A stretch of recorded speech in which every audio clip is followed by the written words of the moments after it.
and welcome, yogis. It's Clara here, back for another lesson, and today we're talking all about chakras and bandhas. I'm so excited to dive into this lesson because I feel like there are tons of references to the chakras and bandhas in drop-in yoga classes, and many yogis are left wondering, what are those? And how can I begin to access those parts of myself? So today we are going to break that down and break down any mystery around the chakras and bandhas. Let's dive in. So what are chakras? The word chakra means wheel.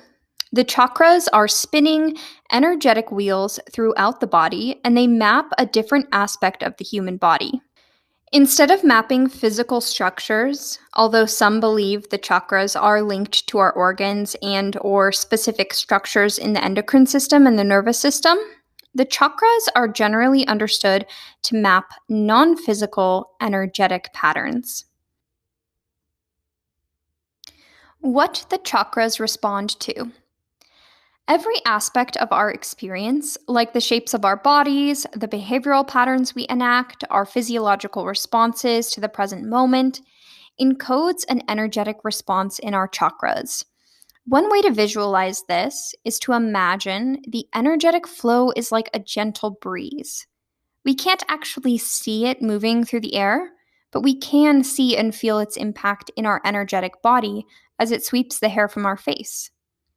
Since our energetic bodies and our physical bodies are greatly linked, imbalances, excessive or deficient expressions in the chakras can often show up as physical, emotional, mental, or spiritual imbalances, and vice versa. We may work with the chakras through the mind or body, or both. Yoga asana, breath work, energy work, and aspects of traditional Chinese medicine work deeply to balance the chakras. You may even find yoga asana classes sequenced specifically around a single chakra. And now, if you're listening to all of this and still thinking, I really don't think I have encountered the chakras in a yoga class yet, consider this. Has a yoga instructor ever started out a class mentioning that you were going to be doing heart opening poses that day, or hip openers, or maybe even some back bends where not only do you get a heart opener, but you also open the throat as you tip your head back? As you can see in this diagram of the chakra system, there are chakras in all of those parts of the body. And by opening those parts of the body, you activate and send energy to those chakras. Let's talk about the history of the chakra system. The chakra system traces its origins back at least 3,000 years to the Yoga Upanishads. Some scholars trace the system further back to the Vedas. The chakras were more thoroughly explored in a text called Sat Chakra Nirupana in the 16th century. It was first introduced to the West in 1920 by Arthur Avalon in his book The Serpent Power.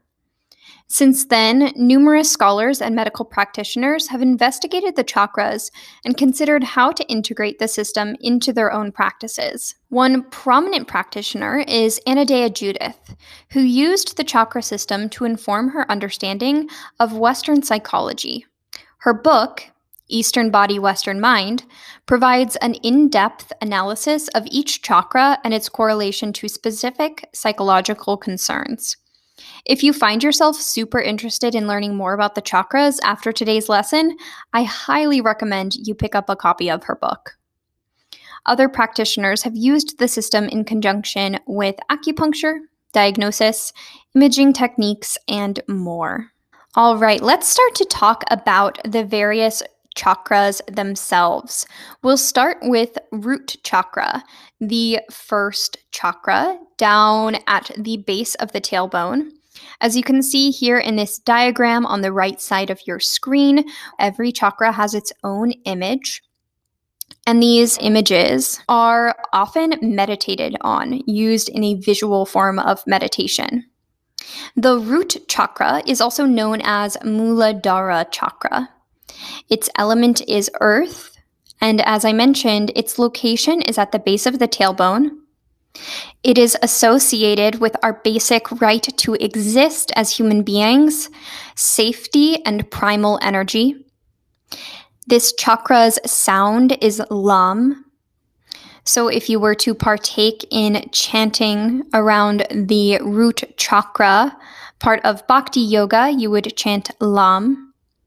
And poses that support root chakra are sukhasana, malasana, supported bridge, and Janu Shirshasana, amongst many others. As I mentioned, the root chakra being linked to this basic right to exist, safety, and primal energy, imbalances in the root chakra might manifest as being in fight or flight or feeling very ungrounded and unsafe. So by helping students access safety in their body and more grounding energy, you're going to assist those students with balancing their root chakra and vice versa. Next up, we've got the sacral chakra. This is one of my favorites because it's the color orange, one of my favorite colors, and it is the seat of creative energy. The sacral chakra is also known as Svadhisthana chakra. The element of the sacral chakra is water. It is located at the pelvis about 1 to 2 inches below the navel. It is associated with emotions, sensuality, creativity, adaptability, and fertility. The sound of the sacral chakra is vam. Poses to access the sacral chakra are a cat-cow flow, goddess pose, low lunge, and frog. Aside from these postures listed, what does a sequence that is focused around the sacral chakra look like? Well, for one, a sequence around the sacral chakra might go with a very fluid, flowy energy because the element of the sacral chakra is water. This might mean including a lot of vinyasas or slow articulated movements. This could also mean having a very creative sequence that the teacher is offering up to their students. So maybe the teacher includes elements of dance or just some really funky transitions that make you think and make you get super creative in transitioning from point A to point B. If you're interested in specific sequences around the different chakras, I highly recommend going onto the internet and simply typing in something like sacral chakra vinyasa flow sequence or root chakra vinyasa flow sequence and trying out some things that pop up for you. Here we have the solar plexus chakra, otherwise known as Manipura. The element of the solar plexus chakra is fire. It is located at the solar plexus. It is associated with power, identity, and discipline. The sound of the solar plexus chakra is Ram. Poses that activate the solar plexus chakra are plank, warrior 3, floor bow, and boat pose. Aside from these postures, a sequence around the solar plexus chakra might include a lot of heat building, as the element is fire and it is associated with power, identity, and discipline. A teacher might instruct a heat building breath, such as Ujjayi pranayama. Maybe a solar plexus chakra sequence moves fairly quickly and builds heat through speed. Oftentimes, hot yoga has this element of the solar plexus chakra simply because of that element of external heat. If you're familiar with Ashtanga yoga, a form of vinyasa yoga founded by Pattabhi Jois, you might notice a connection between that practice and the solar plexus chakra. The Ashtanga yoga practice really embodies power, identity, and is very, very disciplined. It's a very strengthening sequence, and Ujjayi pranayama is used entirely throughout, so it is very heat building. If you're ever looking for a set sequence that embodies the solar plexus chakra, I would give the Ashtanga yoga practice a try. All right, let's talk about the heart chakra. As you can see over to the right side of your screen, we are very quickly moving up the body here. So we are already at this color green, which I forgot to mention actually earlier. Each chakra has its own color as well.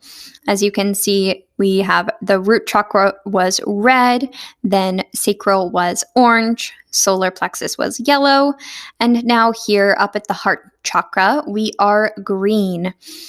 This is actually one that a lot of folks get wrong when they're guessing the color because, especially in the United States, a lot of us associate the heart space with the color red or pink, colors of, Valentine's Day and what we associate as colors of love, but here it is green. The heart chakra is associated with compassion, connection, and love.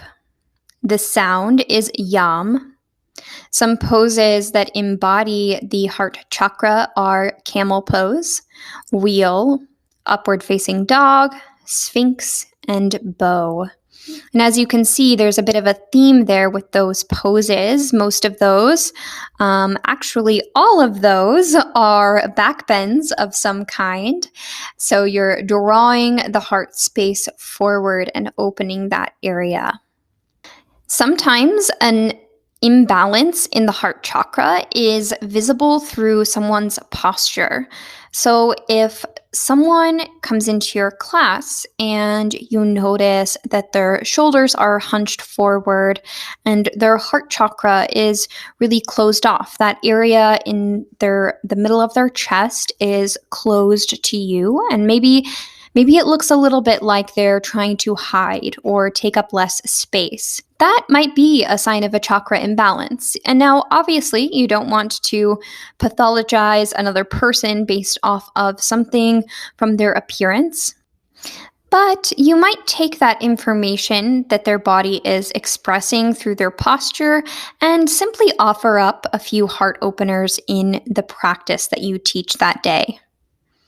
The reason why that deviation of posture is thought to be a reflection of an imbalance in the heart chakra is because when we are closing ourselves off to others and not feeling open and safe enough to connect and express love, oftentimes we collapse in on ourselves. Whereas you can even see it in the movies when someone feels love and connection and compassion. There's this open arm posture that is universal to humans where we're throwing our hearts forward. And so that's where this idea really comes from. Let's move up to the throat chakra, Vishuddha chakra. The throat chakra's color is blue. The element is ether or sound. It is located at the center of the throat. It is associated with expression, communication, and truthfulness. The sound of the throat chakra is hum. Some poses associated with the throat chakra are shoulder stand, fish pose, and lion's breath, as well as plow pose. And while you can access the throat chakra through postures and breath, another very common way of activating the throat chakra is through chanting or bhakti yoga and mantra. If one of your students comes to you and says that they are having trouble expressing themselves, or maybe they are nervous about a job interview where they'll have to speak about themselves, offering up some elements of freeing the throat chakra can be so beneficial in your class. Maybe it's simply just chanting Om a few times before you close things out. As we move up the body, these chakras become a little less tangible to how we normally think about the body in the West. So, as I mentioned earlier, we're talking about our physical body, but also the energetic body. Here we've got the third eye chakra, Ajna chakra. The element of the third eye chakra is light. It is located between the eyebrows. This chakra is associated with wisdom, intuition, clairvoyance, and connection. The sound of the third eye chakra is Om. Some poses that are associated with this chakra are humble warrior, wide-legged forward fold, staff pose, and lotus. Although dedicated focus to the Ajna chakra is less common in drop-in yoga classes here in the West, there are many ways you can begin to incorporate elements of this chakra in your classes. Going back to the practice of Ashtanga yoga, in Ashtanga yoga, every pose has a specific drishti or gaze. And in some of those postures, the gaze is at the third eye. It may feel a little bit uncomfortable or awkward at first, and this gaze may not be accessible for everyone if you tend to get migraine headaches, vertigo, or generally don't enjoy crossing your eyes. But gazing inwardly at the Ajna chakra is a method of turning inward and practicing pratyahara. Another simple way that you can promote balance of the third eye chakra in your students is by telling them to listen to their bodies in class.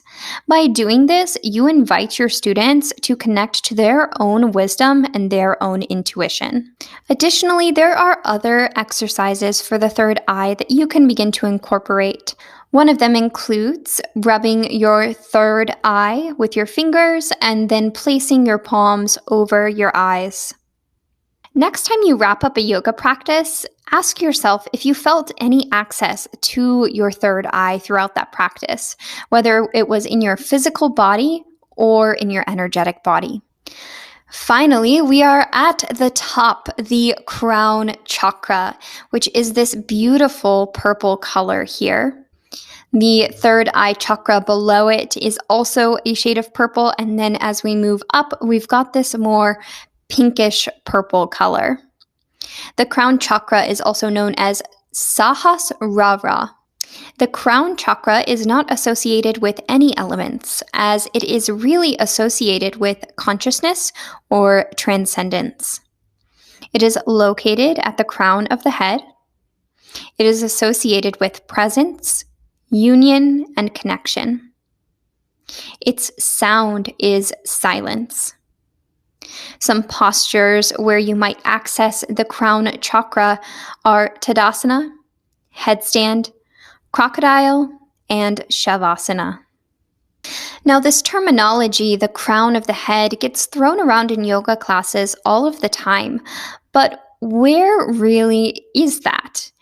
If you want to start to access the crown of your head in your physical body, go ahead and place the heel of your palm, so that space of the palm that's just before your wrist, right in the space between your eyebrows.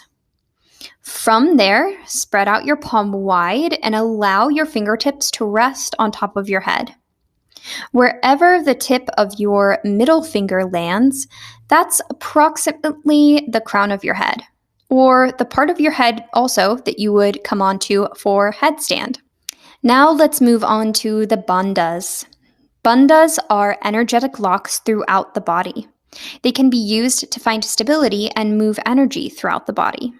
Even if this is your first time hearing about bandhas, I can guarantee you that you've definitely used them before and already have access to them in your body. All right, let's dive into the specific bandhas themselves. First up, we've got Pada Bandha, and this is the footlock. And really what this feels like is an engagement of the feet. So go ahead and take a moment and hop up onto your feet. We're going to try something from Tadasana, or mountain pose. Find that comfortable standing position of mountain pose with your feet about hip width distance apart. Then go ahead and lift all of your toes off of the floor. Feel the arches of your feet engage as you lift the toes. And now as you go to place the toes back down, root down through the ball mound of the big toe, then the pinky toe edge, and finally through the heels. Find a gentle bend in your knees. The engagement of your feet that goes into this grounded stance is your foot lock. Next up, we have Hasta Bandha, and this is your hand lock, or the engagement of the hands. It's often useful in inversions and builds wrist strength. To access Hasta Bandha in your body, go ahead and try this in downward facing dog. Grip your mat with your fingers, and then firmly press in the L space between your pointer finger and thumb until the center of your palm tense slightly off of the floor. This subtle engagement here is your Hasta Bandha. Next time you move through your yoga practice and find yourself on your hands, give this a go and then see how you feel after your practice.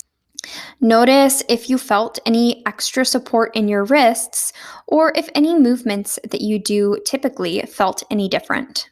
Here we've got Mula Bandha, and this is the lifting of the pelvic floor and diaphragm.